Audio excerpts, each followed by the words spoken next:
You can't do that either. The truth is our government now has become so big, so powerful, so costly, so complex, and in some cases so corrupt that only the big, the powerful, the wealthy, and the well-connected can handle it. That is called, ladies and gentlemen, crony capitalism. Amen. And it is alive and well. And if you doubt that, think about what has happened with, say, Dodd-Frank. 10 banks too big to fail have become 5 banks too big to fail, and 3,000 community banks have gone out of business. The big get bigger when government is so big, because only the big can handle this much complexity. And the small and the powerless get crushed. Whatever you thought of the Affordable Care Act, the results of it are clear. Hospitals are consolidating, drug companies are consolidating, health insurance companies are consolidating, emergency room visits are up, health insurance premiums are up. Again, only the big can handle this level of big, powerful complexity. But to me, the biggest example of all of a government that has become so inept, and I use that term explicitly, a government that has become so inept over so many decades, Republicans and Democrats alike, particularly as we think about Memorial Day as the Veterans Administration. How long are we going to fraud, waste, abuse, corruption in excruciating detail, and what happens? Nothing. You see, managers do the best they can within the existing status quo. They tinker around the edges of problems. They don't challenge the status quo, they just operate within the system. Leaders challenge it. And leadership is hard because when you challenge the status quo, you make enemies. I know that.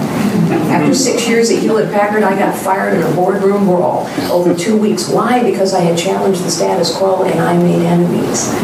And yet, it is leadership we need now. Leadership to unlock, once again, the potential of this nation.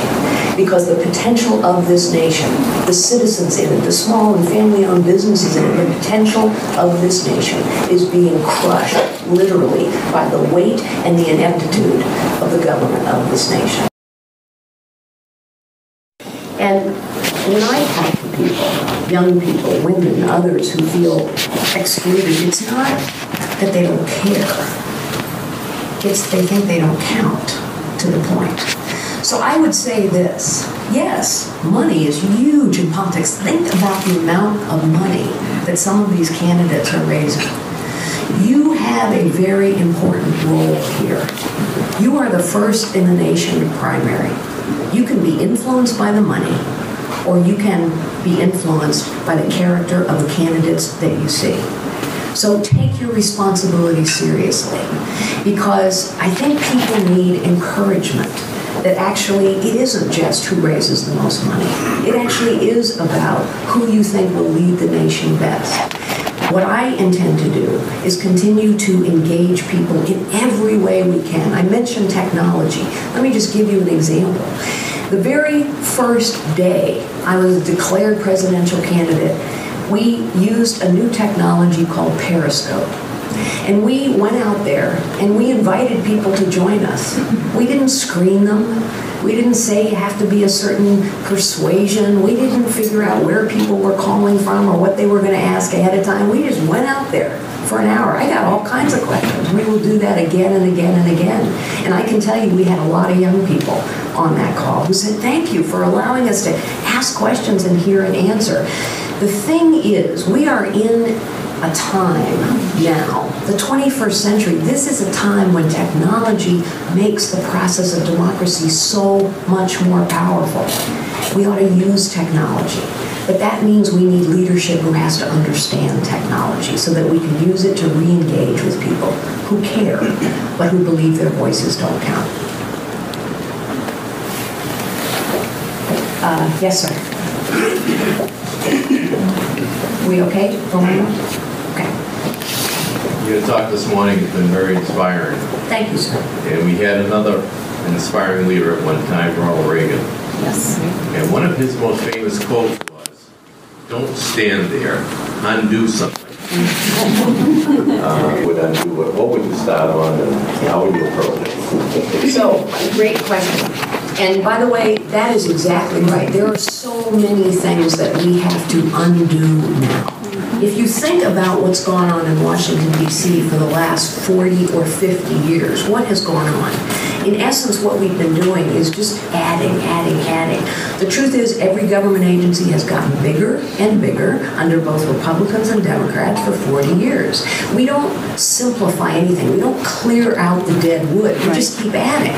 Every time we start talking about tax reform, we're not talking about simplification. We're just adding something. We're changing the loophole. So my design principle, because I believe radical simplification is necessary, is lower every rate, close every loophole. There may be some loopholes we have to put back in, but the truth is all of these loopholes and deductions, those 70,000 pages of complexity, they really don't advantage the small, the family-owned, the powerless. They really advantage the big and the powerful and the wealthy and the well-connected who can figure them all out. Who else can figure out a 70,000-page tax code? So we have to go to a model that is unbelievably simple.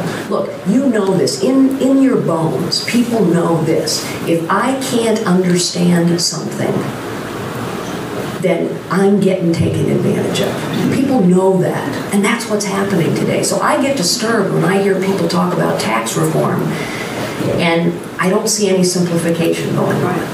And I also get disturbed when I hear people talk about revenue-neutral tax reform. Ladies and gentlemen, the government has too much revenue.